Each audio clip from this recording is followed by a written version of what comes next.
시간 끄는 최상목. 왜? 이렇게 제목을 달아봤는데 최상목 대행이 마은혁 헌법재판관 후보자의 임명을 지금 미루고 있는 듯한 모습이 보이거든요. 즉각 할 줄 알았고 아니면 다른 선택지는 없을 거라고 보였는데 시간이 하루하루 지나고 있습니다. 그래서 이건 권한대행이 헌법재판소의 결정까지도 무시하는 것 아니냐라는 야당의 주장이 나오고 있고 여당에서는 임명하면 안 된다라고 단식하는 의원까지 있습니다.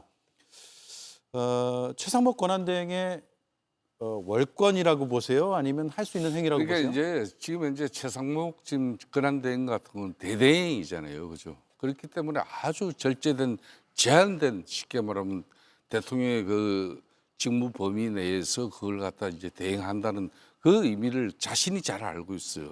그렇기 때문에 이걸 의도적으로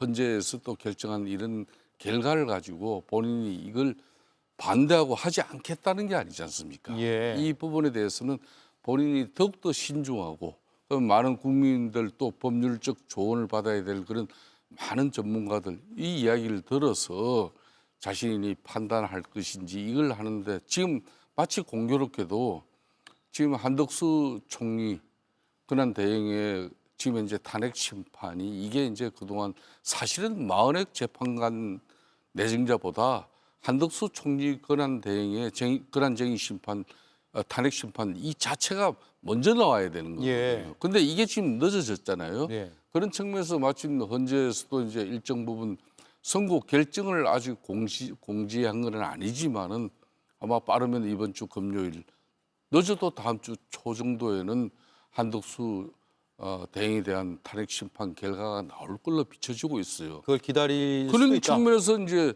최상목 대행은 자기 한덕수 총리 같은 경우는 대통령 권한 대행으로서 상당히 폭넓은 대통령 직의 유지에 관한 대통령 직무를 수행할 수가 있어요. 그렇지만 예. 이 대대행 같은 경우는 뭐 쉽게 볼 수 없는 사항이잖아요.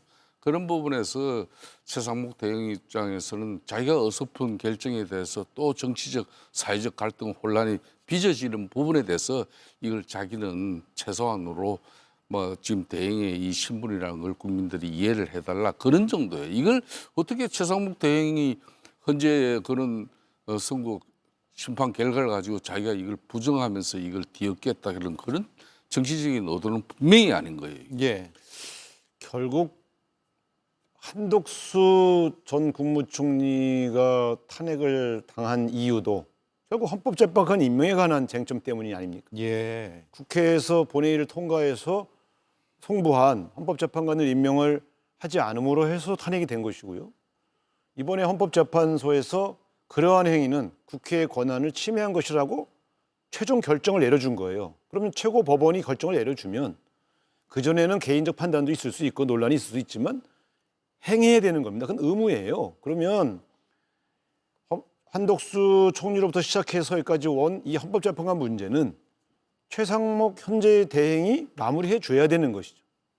여야의 합의가 있어야만 임명할 수 있다는 건 본인의 판단이에요. 본인이 이렇게 판단할 수 있어요.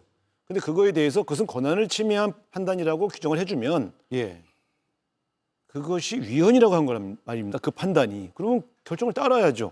그것을 미루고 있다는 것은 대한민국 헌법 질서를 위배하는 거예요. 헌법재판소의 결정도 안 따르면 그러면 이제 앞으로 어느 법원의 결정도 안 따르고 미적거리면 이게 대한민국의 저 법치 체계가 존속할 수 있겠습니까? 그런 측면에서 안 한다고는 안 하셨지만 예. 미루는 행위는 온당치 않다. 자, 다시 돌아가서 보면 그러니 한덕수 국무총리도 애초에 세 분을 임명했으면 탄핵 때 안 당했을 텐데 왜 굳이 이런 이 전국의 혼란을 계속 자초하느냐. 최상목 대행도 마찬가지예요. 이왕 할 거면 3명을 한꺼번에 임명하면 되지 2명만 하고 1명을 남겨놔서 또 왜 이 사단을 만드냐. 여야 합의가 안 됐다는 거잖아요. 잔머리 굴리다가 결국 전국을 계속 꼬이게 만드는 일들을 행정부의 책임자들이 하고 있지 않습니까? 예. 그래서 저희가 권한 대행으로서의 고심과 그 어려움을 모르는 바는 아니지만 네. 헌법재판소의 결정 때문에 이제는 편하게 여야 눈치 보지 않고 결정 나는 헌법재판소에서 결정이 나왔으므로 따를 수밖에 없다고 결정하면 여당에서 누가 뭐라고 합니까? 그러니까 저는 이런 측면에서 자꾸 사건들을 키우고 있다. 정도로 가는 것이 합당하다. 예. 이런 충고를 드리고 싶습니다. 예, 국민의힘에서 왜 반대하나요? 이게 헌재에서 그동안에 이제 여야 합의가 안 됐다라고 이야기했는데 헌재에서 결정난 걸 보면 결국 여야 합의를 인정한 것 아닌가요? 그래서 헌재 결정대로만 하면 임명하면 되는 것 아닌가라는 생각도 드는데요. 거듭 이야기합니다마는 지금 현재 최상목 대행 같은 경우는 대대행이에요. 아주 제한적이고 국한된 대통령 직무 수행을 할 수밖에 없어요. 좀 전에 이제 우상호 대표께서 한덕수 총리 또 대통령 권한 대행 같은 경우는 탄핵 사유가 5가지 중에 하나가 물론 헌재 재판관, 마은혁 재판관 내정자에 대한 임명을 하지 않았다는 그 예. 사유를 그런 부분이 있지만은 나머지 4개는 다른 내용이에요. 그래서 이제 지금 현재 최상목 대행 같은 경우도 지금 현재 헌재에서 곧 이제 한덕수 전 대통령 대행, 권한 대행에 대한 판단이 있다고 하니까 당연히 이분이 한다면 이분이 판단해야 되는 것이지 이게 마치 한 달, 2달, 뭐 1년 후에 이 상황이 온다 그러면은 지금 우상호 대표의 이야기가 맞아요. 예. 헌재 아무리 헌재 결정이 되지만은 우리나라 헌법 뭐 이런 규정이나 법률 규정에 헌재에서 결정된 사항을 갖다 이걸 바로 뭐 언제 해야 된다 이런 구체적으로 맹시한 부분은 있지만은 보통 뭐 그 결정이라는 것을 하고 난 뒤에 바로 하는 걸 의미하는 건데 이걸 마냥 지체시킬 수는 없는 거죠. 저는 그런 측면에서 민주당도 이런 겁니다. 사실상 마흔의 이제 이 재판관을 최상목 대행이 막상 임명을 해버리면은 그럼 윤석열 대통령 측 변호인이 변론 갱신 절차를 요구해가지고 예. 윤석열 대통령이 헌재 변론 기일 10일차까지 했잖아요. 그죠? 그 변론 기일 절차를 전부 다시 검토를 하고 또 그 시간을 부여한다 그러면은 헌재의 심판 시간이 마냥 늘어질 수도 있어요. 그걸 감내하고라도 그러면은 최상목 권한 대행이 지금 마은혁 재판관 이 내정자에 대해서 임명을 빨리 해라. 그런 메시지를 정확하게 한번 내보세요. 그러면은 예.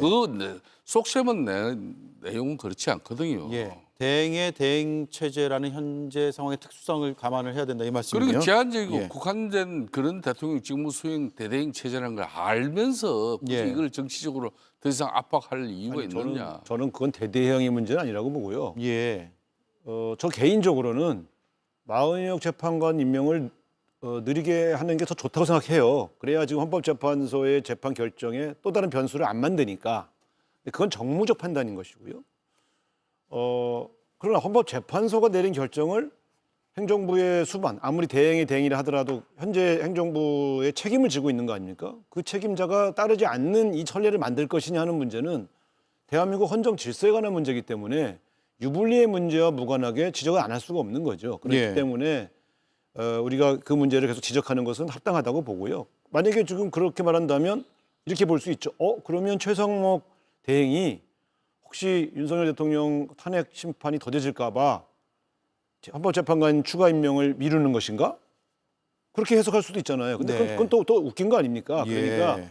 이런 이상한 얘기들이 꼬리에 꼬리를 물지 않도록 하는 것이 맞고 어쨌든 지금 문제는 헌정 질서의 유지를 어떻게 할 것이냐에 대한 관점에서 본다면 적어도 헌법재판소나 대법원이나 이런 최고 법원들이 내려준 최후 결정은 따르는 것이 마땅하다. 저는 헌재에서 한덕수 이제 대행에 대한 이 탄핵 심판 결과가 지금 현재 임박해져 있죠.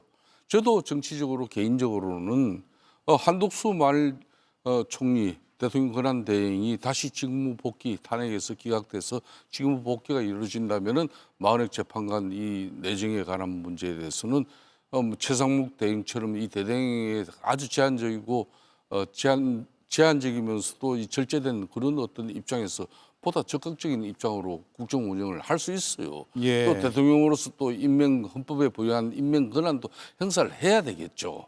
막 그런 측면에서 한덕수 총리가 다시 대통령 대행으로서 직무 복귀하고 난 뒤에 이런 상황이 있다면은 민주당이 정치 공세를 해도 그거는 국민의힘 입장에서 할 말이 없지만 한덕수 총리는 임명할 것이다 이렇게 저는 보시는 그렇게 거네요. 봅니다. 명태균 특검에 대해서는 어떻게 할까요, 한덕수 총리가? 복귀한다면? 복귀한다면 이것도 이제 한덕수 대행 입장에서는 판단을 할 부분이죠. 예. 나는 굳이 그것도 못할 필요가 없다고 생각합니다. 국민적 의혹을 해소하는 측면이라면은 지금 이제 그걸 해소하는 길을 위해서 왜 정치적으로 그걸 뭐 그렇게 궁색하게 궁핍하게 보일 필요도 없어요. 예. 그냥. 한덕수 총리가 복귀할지 여부는 헌재 판단에 따라 달라지기 때문에 섣불리 말씀드릴 수는 없지만 복귀한다고 하면 의외로 전국이 또 빠르게 쉽게 풀릴 수도 있겠다는 생각도 드는데요. 김성태 위원님 말씀 저는 들어보면 꼭 그렇게 보지 않고요. 예. 이런 게 있지 않습니까? 지금 한덕수 권한대행이 했던 행위 중에 헌법재판관 임명을 하지 않은 것은 국회의 권한을 침해한 것이다라고 하는 헌재의 판결을 내렸지 않습니까? 그게 예. 위헌이라는 거 아니에요? 그러니까 그렇게 본다면 그 행위의 원래 최초의 행위자인 한덕수 총리도 상당히 책임을 물어야 되는 그런 판결의 일관성이 네. 있으려면 그렇게 되는 거기 때문에 꼭 기각된다고 보지는 않습니다. 근데 설사 기각돼서 직무에 복귀한다고 해도 저는 이분이 그 이전에 김건희 특검법이라든가 내란 특검법을 거부했지 않습니까? 네. 그렇게 본다면 이분이 다시 복귀한다고 그래서 과거와 다른 태도를 보일 것이냐? 전 더 꼬일 것이라고 보는 더 꼬일 것이다. 전에도 있다고 봐요. 예. 시간이 다 돼서 여기까지 들어야 될 것 같습니다. 두 분 만나면 시간이 정말 빨리 가요. 여러 이제 정치사적 얘기도 들을 수 있고 유익한 시간이었던 것 같습니다. 오늘 말씀 감사드리고요. 다음 주에 또 뵙겠습니다. 고맙습니다. 네. 감사합니다.